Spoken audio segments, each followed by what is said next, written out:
Aujourd'hui, toutes les entreprises et les organisations privées, publiques, cherchent à améliorer leur capacité d'innovation.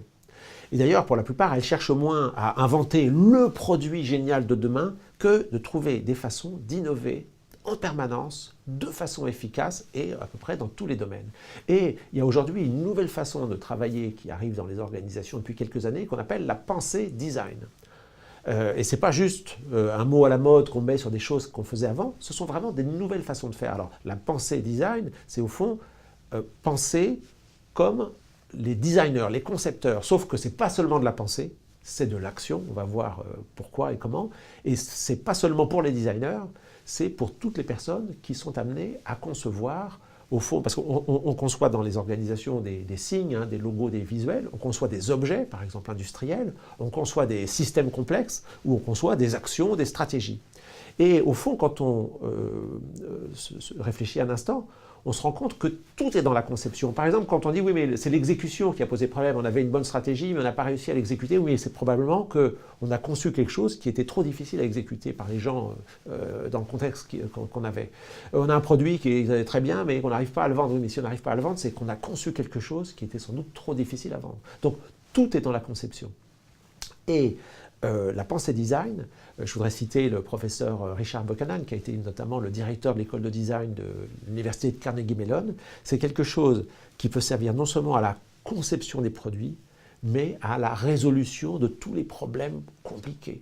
Ce qu'il appelle les wicked problems, c'est les problèmes qu'on a même du mal à définir tant qu'on ne les a pas résolus. Alors, qu'est-ce que c'est la pensée design par rapport aux méthodes traditionnelles de travail dans les organisations? Il y a trois choses qui sont très intéressantes. La première chose, c'est qu'au lieu d'avoir une sorte de cahier des charges avec des fonctionnalités pour lesquelles on doit trouver des solutions, c'est une approche qui est centrée sur l'humain, qui est centrée sur la notion d'empathie, sur la notion d'expérience utilisateur. On essaie de se mettre à la place des gens pour lesquels on travaille. On essaie de même se les représenter sous forme de personas, c'est-à-dire on leur donne un prénom, un âge, on essaie de comprendre leurs émotions, leurs attentes, leurs problèmes, et on va en permanence se référer à ces personas, ces personnes virtuelles, pour essayer de rentrer vraiment dans le champ de leur expérience. Et à partir de là, on va essayer de définir le problème en termes de comment pourrions-nous résoudre tel ou tel problème pour cette personne. Et on va procéder à ce qu'on appelle l'idéation, c'est-à-dire qu'on va rechercher des idées. On ne recherche pas l'idée révolutionnaire en elle-même, on cherche à combiner des idées souvent existantes ou des choses qui ont déjà été faites. Et c'est la combinaison, le rapprochement de choses qu'on n'avait pas reprochées avant qui va permettre de créer, et surtout, on va y venir de tester quelque chose de nouveau. Premier aspect, c'est le centrage sur l'humain et l'expérience utilisateur. Deuxième caractéristique de la pensée design, c'est que le plus vite possible, on élabore ce qu'on appelle un prototype. Un prototype, c'est qu'au lieu de dire, voilà, dans notre projet, voilà un PowerPoint qui décrit ce qu'on voudrait faire, et puis un Excel pour expliquer les différentes étapes, tout de suite, on crée une vitrine en quelque sorte. L'apparence de ce qu'on va créer. Si on travaille sur une application mobile, on va faire une fausse application mobile. Si on est sur un site web, on va faire une fausse page web, les liens ne marcheront pas, mais ça permettra de voir à quoi ça ressemble. On va faire un faux objet, ou si on ne peut pas fabriquer un prototype de l'objet, on va faire une fausse plaquette commerciale qui présente l'objet. Et donc l'idée, c'est de faire le plus vite possible un prototype, parce que plus vite on aura le prototype, plus vite on pourra faire réagir des utilisateurs et plus vite on va apprendre, et c'est notamment Tim Brown, le PDG et fondateur de IDEO, qui est une des grandes figures dans le monde de la pensée design, qui dit mais plus vite vous faites des prototypes, plus vite vous apprenez, plus vite vous innovez.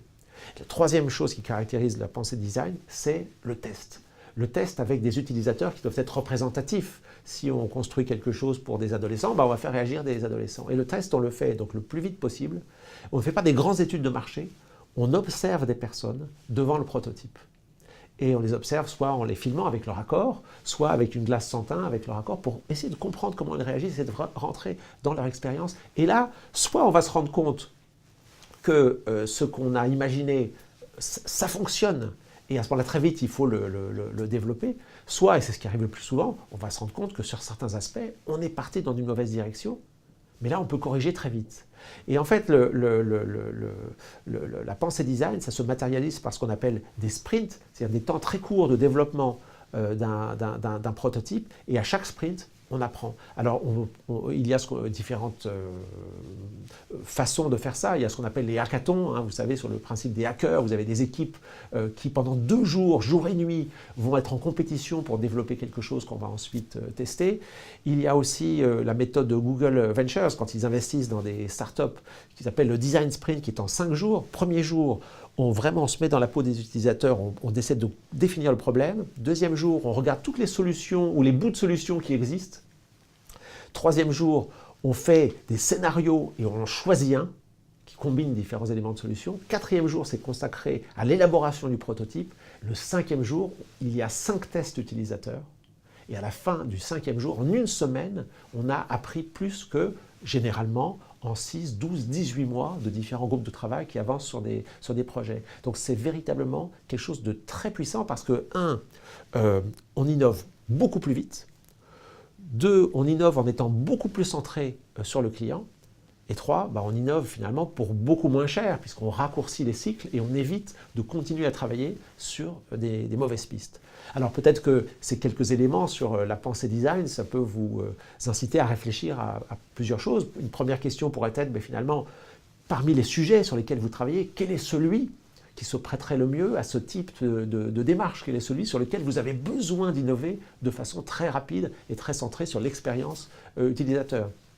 Deuxième question, comment, dans le domaine auquel vous pensez, pourriez-vous élaborer des prototypes ou un prototype? À quoi ça ressemblerait? Comment pourriez-vous mettre vos utilisateurs, quels qu'ils soient, devant quelque chose qui ressemble à ce que vous voudriez élaborer au bout du compte? Et troisièmement, si vous voulez mettre en œuvre la pensée design dans votre environnement professionnel, quels sont les alliés dans votre organisation que vous pourriez associer à cette démarche de façon à la mettre en œuvre? Voilà 3 pistes que je vous suggère et qui sont notamment inspirées par les travaux de Richard Buchanan sur la pensée design.